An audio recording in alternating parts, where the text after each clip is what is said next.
Si DJ Kim Chino na talaga nga naman kapag usapang green flag ay dapat siya ang nauuna. Oy, aminin nyo, di ba? Sa sobrang lambing ko, sa sobrang galing ko magsalita at magpaikot. Ay, magpaikot, hindi. Sa sobrang lambing ko ay talaga nga namang kapag green flag ang usapan, dapat ang first name in your mind ay DJ Kim Chino. At syempre balik na rin tayo sa ating Chinitox, usapang pag-ibig mula sa chinito ng buhay mo.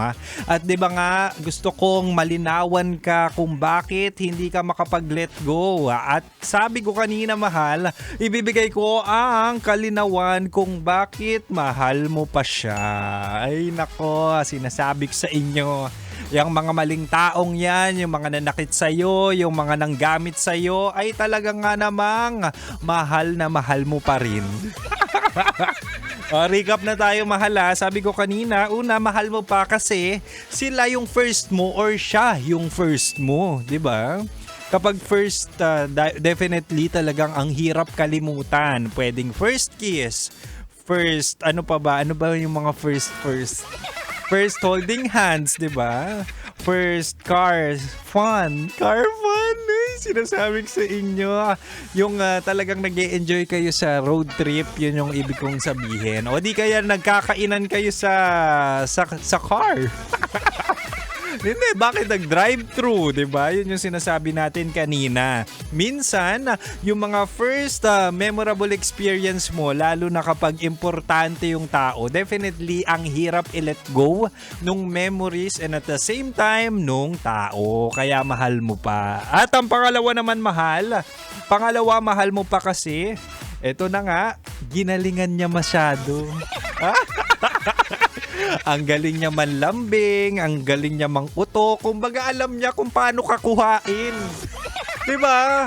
Kapag nakuha niya yung loob mo, kapag nakuha niya kung saan yung kiliti mo at kung saan ka talaga ay ano ba, sarap.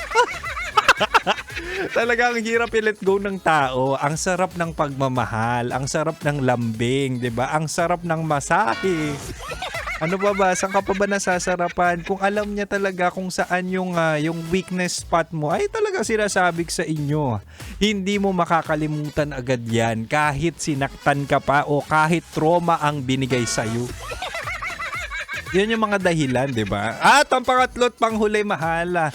Mahal mo pa kasi siya ay may face card. Ay, aminin nyo sa ating mga marurupok. Ano ang una nating napapansin? Di ba ang looks? Aminin nyo. Na kapag pogi o maganda, ay sinasabi ko sa inyo, minsan kahit hindi naman ganun kaganda ang ugali, aba pwede na yan. Basta makita nyo or masarap sa mata, di ba? Masarap sa mata ang kanyang ngiti, kanyang ngipin, kanyang mata, kanyang ilong, o kung ano pang masarap ang makita mo, di ba?